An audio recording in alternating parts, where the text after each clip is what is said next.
ಸಂಜೆ ಆಗ್ತಾ ಬಂತು, ಇನ್ನೂ ಬಂದಿಲ್ಲ ಇವರು. ನನ್ನ ಮಗಳಿಗೆ ಏನಾದ್ರು ತೊಂದರೆ ಆಯ್ತಾ?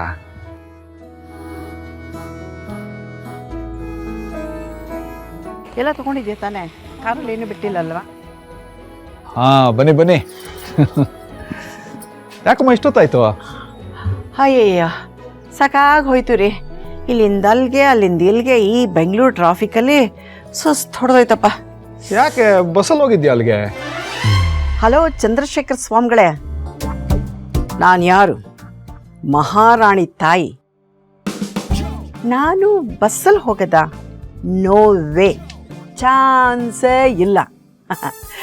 ಕಾರಲ್ಲಿ ಹೋದೆ, ಕಾರಲ್ಲಿ ಬಂದೆ. ಅದಕ್ಕೆ ಬೆಂಗಳೂರಲ್ಲಿ ಟ್ರಾಫಿಕ್ ಜಾಸ್ತಿ ಆಗಿರೋದು. ನನ್ನ ಮಗಳು ಹೇಗಿದ್ದಾಳೆ? ಆರಾಮಾಗಿದ್ದಾಳೆ ತಾನೆ? ನೀವು ಹೋದ್ಮೇಲೆ ನನಗೂ ಅನ್ನಿಸ್ತು ನಾನು ನಿಮ್ಮ ಜೊತೆ ಬರಬೇಕಿತ್ತು ಅಂತ. ಯಾರೋ ಹೇಳ್ತಾ ಇದ್ರು ನಿನ್ನೆ ಅಷ್ಟೇ ಬಂದಿದ್ದಾಳೆ, ಇವತ್ತು ನೀವು ಯಾಕೆ ಹೋಗ್ತಾ ಇದ್ದೀರಾ ಅಂತ.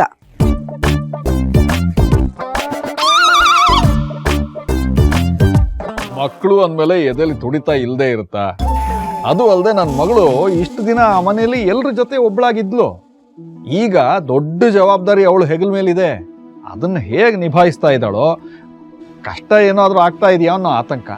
ಇಲ್ಲ ರೀ, ಇದು ಆತಂಕ ಪಡೋ ವಿಷಯನೇ ಅಲ್ಲ, ಖುಷಿ ಪಡುವಂಥ ವಿಷಯ. ನನ್ನ ಮಗಳು ಅಲ್ಲಿ ಹೇಗಿದ್ದಾಳೆ ಗೊತ್ತಾ? ರಾಣಿ ಅಲ್ಲಲ್ಲ, ಮಹಾರಾಣಿ ಥರ. ಅವಳು ಚಾಟಿ ಬೀಸಿದ್ರೆ ಅವರೆಲ್ಲ ಕುಣಿಬೇಕು.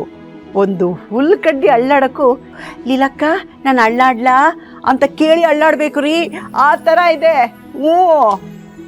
ಏನು ಎಡವಟ್ಟಾಗ್ತಿಲ್ಲ ತಾನೆ? ಅಯ್ಯೋ ಚಂದ್ರಶೇಖರ್ ಸ್ವಾಮಿಗಳೇ, ಅವಳು ಮಹಾರಾಣಿ ರೀ. ಅಲ್ಲಿ ರಾಜ ಏನಾರ ತಪ್ಪು ಮಾಡಿದ್ರೆ ಶಿಕ್ಷೆ ಕೊಡ್ತಾರಾ? ಆ ತಾಕತ್ ಯಾರಿಗಾರ ಇದೆಯಾ? ಅದೇ ರೀತಿ ಅವಳಲ್ಲಿರೋದು. ಅವಳನ್ನ ಕೇಳೋ ಧೈರ್ಯ ಯಾರಿಗಿದೆ ಹೇಳಿ? ಅವಳು ಮಾಡಿದ್ದೇ ರೂಲ್ಸು, ಅವಳು ನಡೆದಿದ್ದೇ ದಾರಿ. ತುಂಬಾ ಖುಷಿಯಾಗಿದ್ದಾಳೆ ರೀ ಅವಳು, ಅಲ್ವೇನೆ? ಹೌದಾ? ನನ್ನ ಮಗಳು ನನ್ನನ್ನು ಮಿಸ್ ಮಾಡ್ಕೋತಾ ಇದ್ದಾಳ?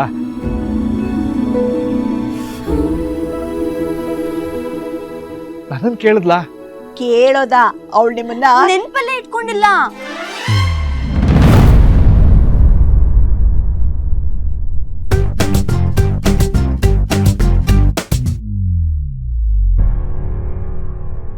ಏನಂದೆ? ಹ್ಞೂ ಅಪ್ಪ, ನಿಜ ಹೇಳ್ಬೇಕಂದ್ರೆ ಅಕ್ಕ ನಿನ್ನ ಮರ್ತೇ ಬಿಟ್ಟಿದ್ದಾಳೆ ಅನ್ಸುತ್ತೆ. ನೀನ್ ಹೇಗಿದ್ಯಾ ಅಂತಾನೂ ಕೇಳಲಿಲ್ಲ ಅವಳು. ನಿಜವಾಗ್ಲೂ ಕೇಳಲಿಲ್ವಾ? ಹ್ಞೂ ಅಪ್ಪ, ನಾನ್ ಯಾಕೆ ಸುಳ್ಳು ಹೇಳಿ? ಆದ್ರೂ ನಾನು ಅಂದ್ಕೊಂಡೆ ಅಪ್ಪ ಹೇಗಿದ್ದಾರೆ ಅಂತನಾದ್ರೂ ಕೇಳ್ತಾಳೆ ಅಂತ. ಅಪ್ಪ ಯಾಕೆ ಬರ್ಲಿಲ್ಲ ಅಂತಾನೂ ಕೇಳಲಿಲ್ಲ. ಆದ್ರೂ ಅಪ್ಪ ಎಲ್ಲ ಬಂದ್ಮೇಲೆ ಅಕ್ಕ ನಿನ್ನ ಈ ಥರ ಮರಿಬಾರ್ದಿತ್ತು.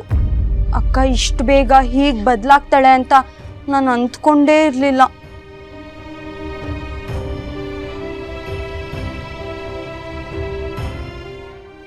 ರೇವತಿ, ನೀನು ಅವಳ ಬಗ್ಗೆ ತಪ್ಪಾಗಿ ಮಾತಾಡಬೇಡ. ಅವಳು ಏನು ಅಂತ ನನಗೆ ಗೊತ್ತು. ನಿನ್ನೆ ಮೊನ್ನೆವರೆಗೂ ಚಿಕ್ಕ ಮಗು ಥರ ಆಟ ಆಡ್ಕೊಂಡಿದ್ದವಳು ಅಷ್ಟು ದೊಡ್ಡ ಮನೆ ಜವಾಬ್ದಾರಿ ಹೆಗಲ ಮೇಲೆ ಬಿದ್ದಿದೆ. ಅಷ್ಟೊಂದು ಕೆಲಸ ಇರುವಾಗ ಟೆನ್ಷನ್ ಆಗಿರ್ಬೋದು. ಆ ಟೆನ್ಷನ್ನಲ್ಲಿ ಕೇಳಿಲ್ಲ ಅನ್ಸುತ್ತೆ ಅಷ್ಟೇ. ಏನೇ ಟೆನ್ಷನ್ ಇರಲಿ, 3 ಹೊತ್ತು ಊಟ ಮಾಡೋದು ಮರಿತಾಳ? ಇಲ್ಲ ತಾನೆ. ನಿದ್ದೆ ಮಾಡೋದು ಮರಿತಾಳ? ಇಲ್ಲ ತಾನೆ.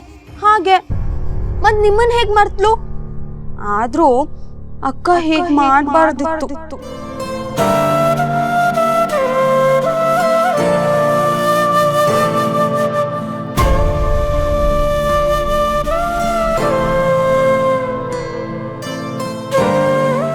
ಇಷ್ಟು ಬಿಗ್ ಯಾಕೆ ಪಾಪ ಚಂದ್ರಶೇಖರ್ ಸ್ವಾಮಿಗಳನ್ನ ಅಷ್ಟೊಂದು ಕಾಡಿಸ್ಬಿಟ್ಟೆ? ಸುಮ್ನೆ ಮತ್ತೆ ನಮ್ ಜೊತೆ ಬಾ ಅಂದ್ರೆ ಬರ್ಲಿಲ್ಲ, ಅದಕ್ಕೆ ರೇಗ್ಸೋಣ ಅಂತ. ಪಾಪ ಕಣೆ, ನಿಮ್ಮ ಅಪ್ಪನ ನೋಡಿದ್ರೆ ಅಯ್ಯೋ ಅನಿಸ್ತು. ಅವ್ರ ಕಣ್ಣಲ್ಲಿ ನೀರೇ ಬಂದ್ಬಿಡ್ತು. ನನ್ಗಂತೂ ಅದನ್ನ ನೋಡೋಕ್ಕೆ ಆಗ್ಲಿಲ್ಲ. ಅಮ್ಮ ಡೋಂಟ್ ವರಿ, ಇವಾಗ ನಾನು ಹೋಗಿ ಎಲ್ಲ ಸರಿ ಮಾಡ್ತೀನಿ, ಓಕೆನಾ?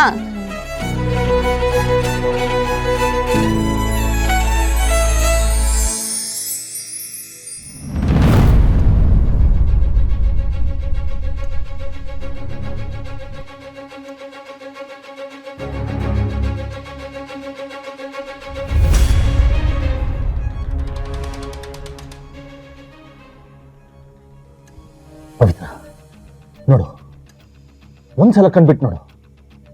ಈ ಬಟನ್ ನೋಡಿದ್ರೆ ನಿಂಗೆ ಎಲ್ಲ ನೆನಪಾಗ್ತದ್ಯಾ? ನೋಡು ಪವಿತ್ರ.